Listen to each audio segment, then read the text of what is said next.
नमस्कार मित्रों, मैं हूं भूपेंद्र सिंह राठौड़। आपके सामने फिर से एक नया वीडियो लेकर प्रस्तुत हुआ हूं।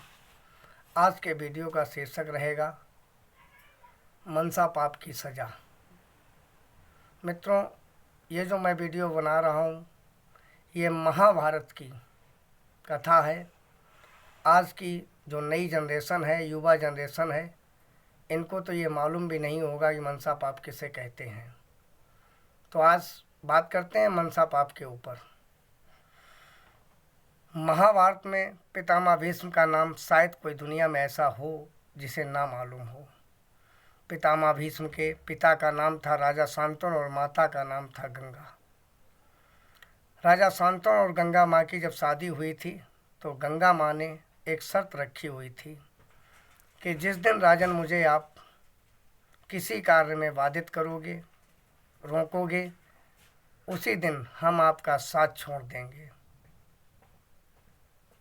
तो मित्रों, गंगा माँ से पहला पुत्र पैदा हुआ और गंगा माँ ने उसको लेकर नदी में प्रवाहित कर दिया। इसी प्रकार दूसरा, तीसरा, क्रम से 7 पुत्र गंगा माँ ने अपनी नदी में प्रवाहित कर दिए। इस चीज़ को राजा शांतनु देखा करते थे। 8वां पुत्र लेकर जब गंगा माँ अपनी नदी में प्रवाहित करने जा रही थीं तो राजा शांतनु ने उन्हें रोक दिया। बोले, रुक जाओ, तुम ये क्यों जघन्य पाप करती हो? अरे तुम एक माँ हो या माँ के रूप में कोई और हो। तुम्हारे अंदर दया का तो नाम ही नहीं है। ममता की कोई कल्पना नहीं की जा सकती है आपके अंदर। अगर ममता होती, आप करुणा रखती होती, तो आप अपने पुत्रों के साथ इतना अन्याय नहीं करती। गंगा माँ ने राजा शांतनु से कहा, राजन बस हमारा आपका यहीं तक का साथ था। हमारी जो शर्त थी उस पर आप खरे नहीं उतरे हो।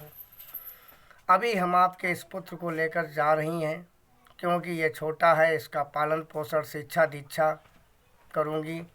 जब ये बड़ा हो जाएगा तो हम आपको सौंप दूँगी। मित्रों, भीष्म पितामह की बचपन की शिक्षा दीक्षा देवलोक में हुई और बचपन का इनका नाम देवव्रत था। पितामह भीष्म जब बड़े हुए तो गंगा माँ ने उन्हें राजा शांतनु को सौंप दिया। इधर जब गंगा माँ और राजा शांतनु का बिछड़ाव हो गया, अलगाव हो गया, तो राजा शांतनु बहुत दुखी रहने लगे। वो इतने दुखी थे कि वो अपने मन से राजपाट को भी नहीं देख रहे थे। एक दिन सेनापति उन्हें घुमाने के बहाने जंगल में शिकार खिलाने लिवा गए। तो वहाँ बहुत अच्छी सुगंध आ रही थी। राजा शांतनु उस सुगंध के पीछे घोड़ी से चल दिए कि आखिर ये सुगंध कहाँ से आ रही थी। वहाँ नाव पर एक कन्या बैठी हुई थी जिसका नाम था मछोधरा। उसके शरीर से ही इतनी अच्छी सुगंध आ रही थी। राजा शांतनु उस पर मोहित हो गए और उसके पिता से बातचीत की, लेकिन कोई अभी बात नहीं बनी। इधर पितामह भीष्म ने अपने सेनापति से पूछा कि आखिर हमारे पिताजी उदास क्यों रहते हैं। तो सेनापति ने बताया कि आपके पिता एक कन्या से शादी करना चाहते हैं, लेकिन वो राजी नहीं हो रही है। तो पितामह भीष्म सेनापति को लेकर मछोधरा के यहाँ पहुँचे और मछोधरा से बातचीत की। बोले, आप हमारे पिता से शादी कर लो। तो मछोधरा ने कहा कि हम शादी इसलिए नहीं कर रहे हैं क्योंकि राजा शांतनु के आप ही पुत्र हो और आप युवराज हो। कल को हमारे जो बच्चे होंगे आप उन्हें राजगद्दी पर नहीं बैठने देंगे, स्वयं राजा बन जाएंगे, इसलिए मैं आपके पिता से शादी नहीं करूंगी। इधर पितामह भीष्म ने माता मछोधरा के सामने भीष्म प्रतिज्ञा की।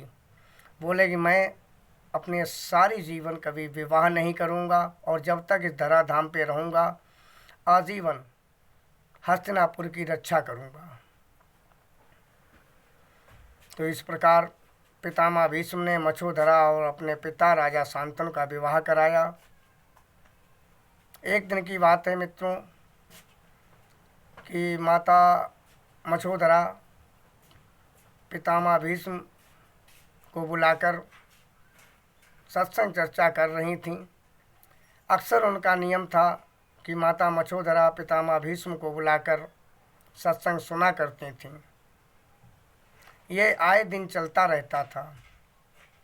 एक बार उनका जो भाई था चित्रवीर, माता मछोधरा के 2 पुत्र थे, एक का नाम था विचित्रवीर, दूसरे का नाम था चित्रवीर। तो उसी चित्रवीर भाई ने सत्संग जो हो रहा था उसको देखा और अक्सर वो कभी कभी देख लिया करता था। तो चित्रवीर के मन में पाप आ गया। वो अपनी माता मछोधरा और पितामह भीष्म, जिन दोनों में माता और पुत्र का संबंध था, उन पर ही मनसा पाप कर बैठा। एक दिन की बात है, जब सत्संग हो रहा था तो माँ मछोधरा को निद्रा आ गई और निद्रावश उनका पैर जमीन पर लटकने लगा। तो पितामह भीष्म ने सर लगा के माता का पैर चारपाई पर रख दिया। इस चीज़ को चित्रवीर देखता रहा।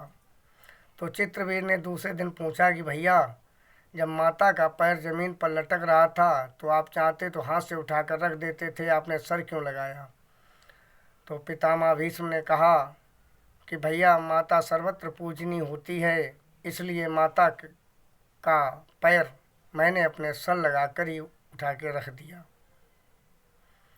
तो चित्रवीर मन ही मन बड़ा खेद किया, बहुत पश्चाताप किया कि जिस माँ ने मुझे पैदा किया, मैंने आज तक उसका इतना सम्मान नहीं किया जितना हमारे भाई पितामह भीष्म करते हैं। उसने पितामह भीष्म से पूछा कि भैया, अगर किसी को मनसा पाप लग जाए तो उसे क्या करना चाहिए?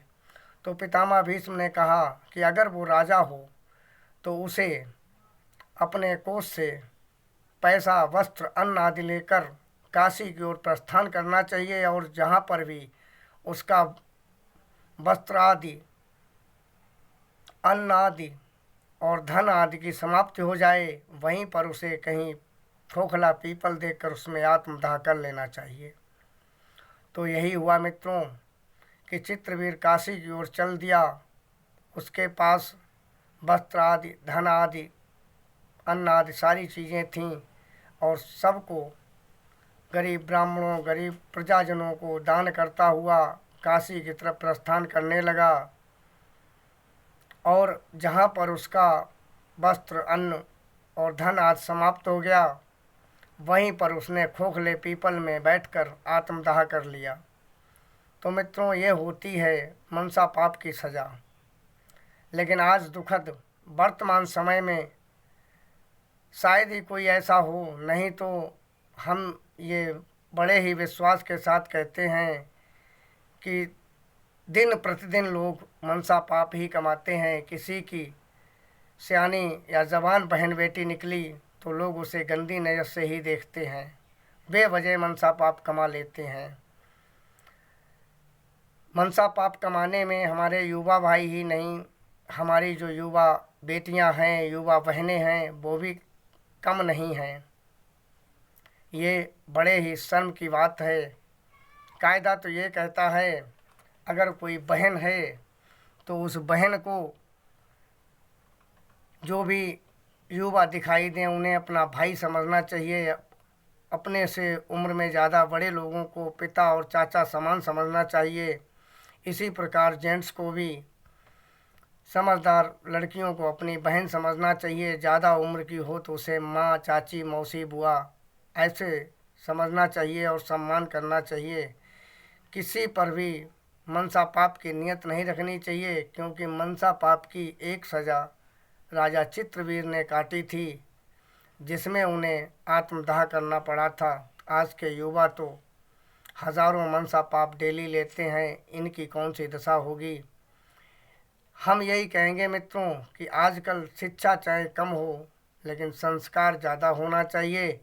जब इंसान के अंदर संस्कार ज़्यादा होगा तो उसका जीवन निर्वाह बहुत अच्छा होगा। अच्छा मित्रों, अब ज़्यादा हम क्या कहें इस वीडियो में, अपनी वाणी को यहीं हम विराम देंगे। बोलो भगवान भोलेनाथ की जय।